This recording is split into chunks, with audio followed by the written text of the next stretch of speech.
হিমন্ত বিশ্ব শৰ্মাৰ মুখ্যমন্ত্ৰীৰ মৰ্যাদা ৰক্ষা কৰিব পৰা নাই। মুখ্যমন্ত্ৰীৰ কথাৰ কোনো মূল্য নাই। মই ভাগৱত গীতাত ধৰি শপত খাব পাৰোঁ, লণ্ডনত মোৰ কোনো মাটি নাই।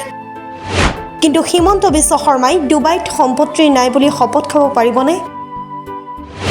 বিজেপিয়ে আত্মবিশ্বাস হেৰুওৱাৰ বাবে কংগ্ৰেছৰ ওপৰত আক্ৰমণ কৰাৰ চেষ্টা কৰিছে।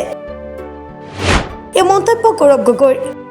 অসমৰ ৰাজনীতি সিন্ডিকেট কৰা মানুহৰ পৰা মুক্ত কৰাব বিচাৰোঁ, দুৰ্নীতি কৰা মানুহৰ পৰা মুক্ত কৰাবলৈ বিচাৰোঁ। মুখ্যমন্ত্ৰী আসনৰ এটা বিশেষ মৰ্যাদা আছে, যি মৰ্যাদা আজিৰ তাৰিখত হিমন্ত বিশ্ব শৰ্মা ডাঙৰীয়াক ক্ষতি কৰিছে, যাৰ ফলত সমগ্ৰ ৰাইজ দুখীয়া হৈ আছে। আৰু মুখ্যমন্ত্ৰী হিমন্ত বিশ্ব শৰ্মা ডাঙৰীয়া নিজৰ পৰিবাৰক ভাৰতৰ ভিতৰত ভাৰতৰ বাহিৰত ইমান ধনী হৈ গ'ল যে সম্পত্তি বা তেওঁলোকে ঘৰ লৈ আছে। এনেকুৱা এটা পৰিস্থিতিত সকলোৱে পৰিত্ৰাণ বিচাৰে। ডুবাইত তেওঁলোকৰ মুখ্যমন্ত্ৰীৰ কথা কিবা মূল্য আছে নেকি? মুখ্যমন্ত্ৰীৰ কথা গ্ৰহণযোগ্যতা আছে নেকি? হয়তো 100% তেওঁলোকৰ ডুবাইত ৰেজিডেন্ট আছে, 100% গেৰেণ্টিড তেওঁলোকৰ ডুবাই সেই গোল্ড ভিজাটো আছে, এইটো 100% নিশ্চিত গেৰেণ্টি। এতিয়া তেওঁলোকে ইলেকশ্যন এফিডেভিটত তেওঁলোকে ডিক্লেয়াৰ কৰা নাই আৰু সেইকাৰণে তেওঁ স্বীকাৰ কৰিব নোৱাৰে, অট'মেটিক ডিছকুৱালিফিকেশ্যন হ'ব। তদন্ত হ'ব লাগে। মইতো মোৰ ক্ষেত্ৰত চব তদন্ত মই মানি লৈছিলোঁ, কি কৰা মোৰ আপত্তি নাই, যি তদন্ত কৰিব লাগে কৰা। মই এতিয়া মুখ্যমন্ত্ৰীক কৈছোঁ যে তেওঁলোকৰ পৰিবাৰৰ এই ডুবাই ওপৰত প্ৰপাৰ্টিৰ ওপৰত তদন্ত তেওঁ স্বীকাৰ কৰে নে নকৰে। মইতো যোৱাকালিয়ে ক'লোঁ যে মই ভগৱত গীতাৰ শপত খাই ক'ব পাৰোঁ যে আমাৰতো লণ্ডন চণ্ডনৰ কোনো প্ৰপত নাই। একে কাম মুখ্যমন্ত্ৰী কৰিব পাৰিবনে নোৱাৰে যে ডুবাইত তেওঁলোকৰ পৰিবাৰৰ কোনো গোল্ড ভিজা নাই, শপত খাই ক'ব পাৰিবনে নোৱাৰে? তদন্ত পিছত হৈ থাকিব, কোৰ্টত কেছ হৈ থাকিব।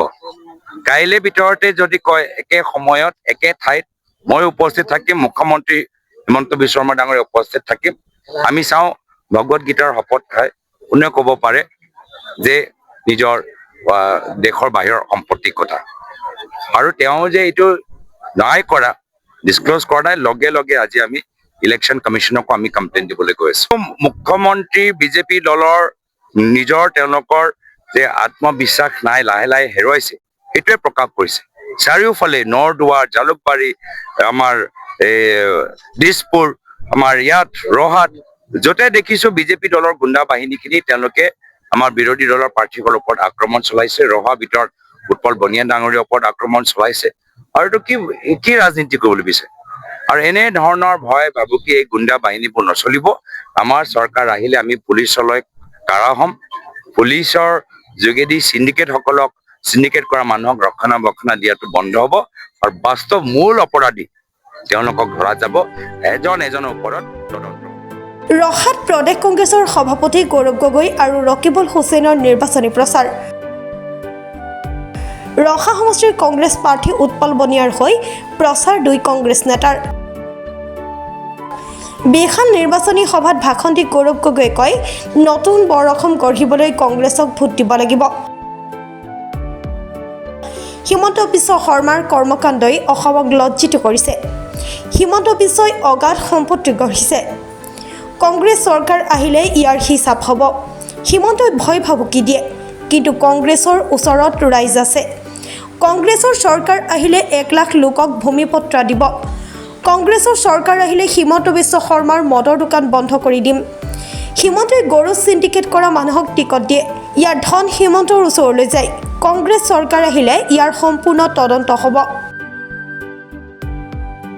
সাংসদ ৰকিবুল হুছেইনে এইমছৰ প্ৰসংগ উল্লেখ কৰি ৰহাত হ'বলগীয়া এইমছ হিমন্তই নিজৰ ঠাইলৈ লৈ গৈ ৰহাত প্ৰতাৰণা কৰিলে। হিমন্তৰ মূৰত চুলি নাই, সেয়া পুতি লোৱা চুলি, সেয়ে আউল পাউল হৈ থাকে।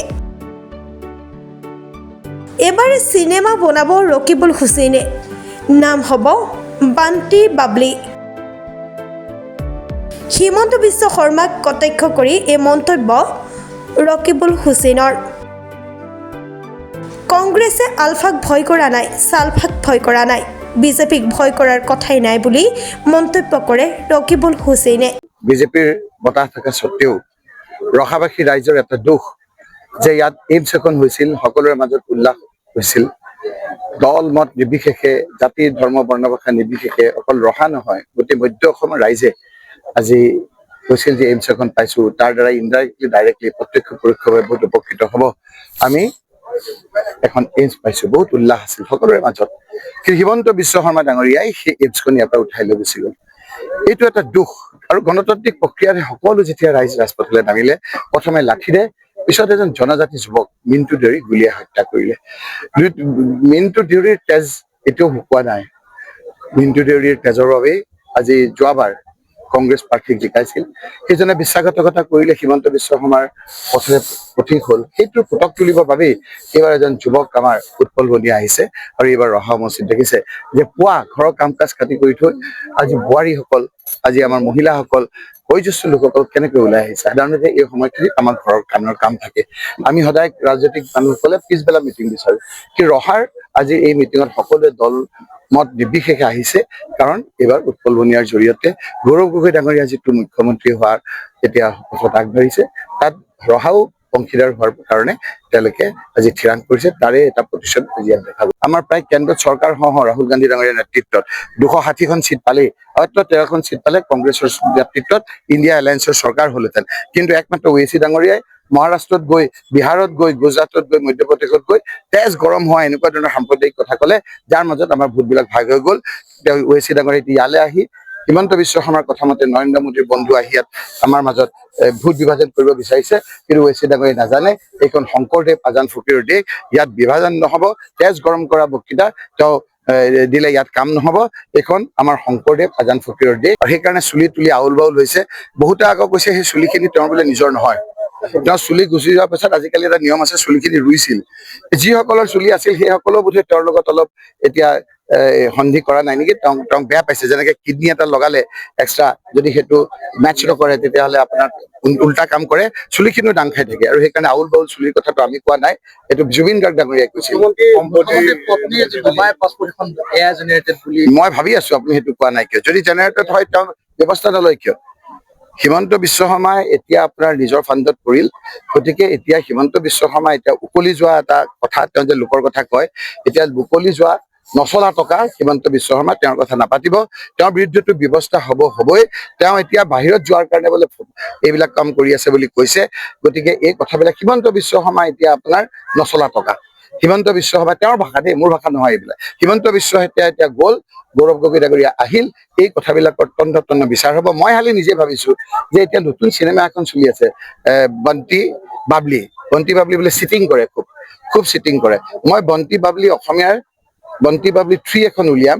এই মুখ্যমন্ত্ৰীৰ এই কাহিনীবিলাক খুব চলিব বুলি মানুহে কৈছে আপুনি এইটো যদি কৰে সঁচা কাহিনীৰ ওপৰত আৰু স্ক্ৰিপ্ট লিখিবই নালাগে, বিভিন্ন কাকতবিলাক কম্পাইল কৰিলে হ'ব।